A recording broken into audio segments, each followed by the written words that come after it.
you are fighting Wetzel this coming December. Yeah. Both of you have made both of you have made it look pretty easy up to this point.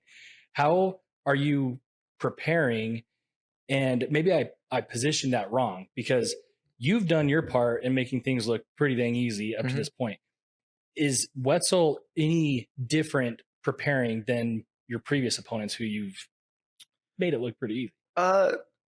The preparation for an opponent is always going to be different because they have a different skill set than the previous guy. This guy's build isn't the same. His grappling isn't the same. His striking isn't the same.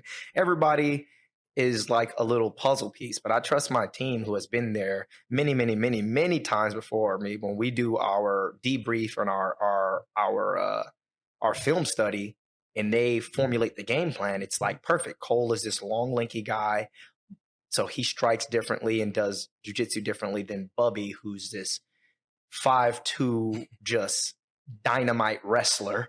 And then Lathan, who's fucking 5'10", 200 pounds. Like, everybody is seeing this fight from different perspectives, and they all know what makes me tick and what doesn't make me tick and what my strong suits and weak suits are. So when they come out with the game plan, then I trust, as you've seen before, is if I follow the game plan, then the result will be what I need it to be. And I don't focus on the win. The win is important, but the win is an unimportant thing to focus on.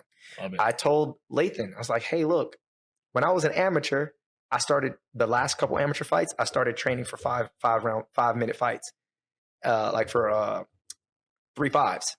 And then as soon as I went pro, we had a conversation. It was like, hey, we're start training for 5 5s because we know like you're gonna be fighting for a title. I don't give a fuck where, but you need to be ready for 5 5s. So that's how we started training as a pro debut. I was like, that's it. We're getting ready for 5 5s. I'm 0-0. We're getting ready for 5 5s. And so we know that we have this super skilled high level opponent. If I just focus on him, then I'm not focusing on what matters, and that's me. The fight with the fighters are always with yourself first. So I have this big saying on my calendar, and I live my life one day at a time, but on my calendar, it's 1 month at a time. Win the day. If I win today and I win tomorrow, eventually I'll win the week. If I win enough weeks, I win the month. If I win the month, I win the year. And if I win the year, first bantamweight UFL title. And that's all I have to focus on. But my focus isn't necessarily on him. My focus is on me. The reason I give all the credit to my record, it looks impressive, but it's not about looking impressive. It's about being impressive. It looks impressive because of my team. Every time we had a win, we never looked at it like, oh, good job, good job. We looked at it like a loss. Where did you fuck up at? Where could this guy have starched you? Where could this guy have submitted you? Or you had 5 chances to finish this guy and y'all went to a decision. And me and Cole have literally been in arguments after one of my fights. Like, it was my second fight. I fought Mad Mike Wilson. I had like 6 opportunities to finish the fight. The dude's just a tough dude out of Georgia. He's literally fought all the best guys in Georgia. All the best guys. And when I had those string of like 3 and 4 opponents just dropping out back to back to back to back, he said, Moon, I'll fight you. I don't want to cut the 35. He is a 35er, but he just don't like to cut weight. He's like, man, fuck it. I'll do it. Let's fight. Let's do it for Georgia. I said, bet, let's do it. Had a whole fight, went 3 rounds, tore my groin in the fight. I was headhunting that fight. I hadn't fought in 18 months. And 20 seconds into the fight, I clip him with a left hook. And I'm like tasting blood. Fight should have been over in my eyes. Right. I can't take nothing away from him. Great fucking fighter. In my eyes, I'm like, oh, I caught him 20 seconds into the fight. This should be over soon.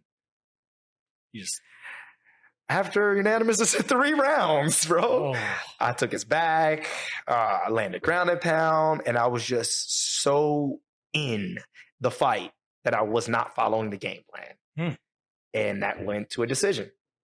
And literally, as soon as the fight was over, the post-fight interview was horrible. I'm like, yeah, I did mediocre. Like, everybody's like, what's the fuck? Yeah. Like, I'm just like, man, I know what where I should be. What did Cole say? We don't fight down to the level of our opponents. We make it look easy. We do what we're supposed to do. He says, hey, look, you're going to run into another motherfucker like you, and y'all are going to go to war. But you lose troops in war, and you only have a certain amount of wars in you. Mm. So don't take them earlier than you need to.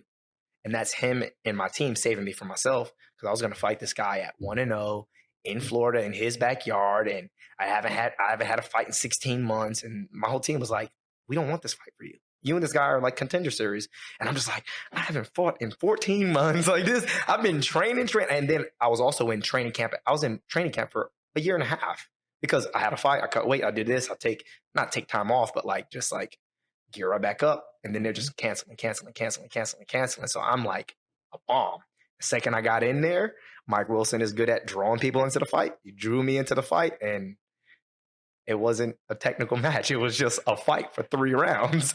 And I feel like that's like a lot of us guys' worst dream, like worst nightmare is I'm sitting there just punching a guy and they're not going down, they're not finishing. And I didn't see that fight that you're talking about, but if you clip them 20 seconds in, you're like, oh, it's over. And it goes 3 more rounds. Yeah. I feel like that would be the same. What the, is this not, what is? Well, so it wasn't see, for me, that's the backside of it. I'm not thinking like, why is this guy going away? I'm just thinking like, I got to get him again. I got to get him again. That's what I'm saying. Perspective in a fight. A lot of guys, especially with undefeated records, when they deal with some adversity for the first time, you kind of see, is there a chink in the armor, or are they really down to get down, or does it just look good? Yeah. And I've fought guys like that.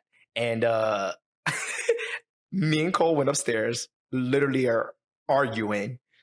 Literally, and the one of the ladies who work for the promotion, she comes in with my check, and she's like, "You would have, you would have thought that I just lost the fight." I'm like, "I know, I fucked up. Like we're not gonna." He's like, "As long as you know," and I was like, "I know. That's why I'm mad." He was like, "I don't have nothing else to say," and so I just walk off to the bathroom, take off my gun. I'm just like, torn groin. I can barely fucking go. What's the recovery of that? Like, it depends on, like, I never stop training. So it depends on, like, now I just have to pivot, like, hey, rehabilitation, and don't do anything that's going to additionally strain it. And then, so I just kind of went to the physical therapist, started getting some treatment, massaging, doing some like different workouts. And instead of doing jiu-jitsu and stuff, like a lot of jiu-jitsu and wrestling, where you're going to be putting a lot of pressure on that groin muscle, then it's like, okay, well, we'll do boxing, but now not a lot of footwork during boxing. So I'm more in the pocket. And then you do that until you can do the next thing.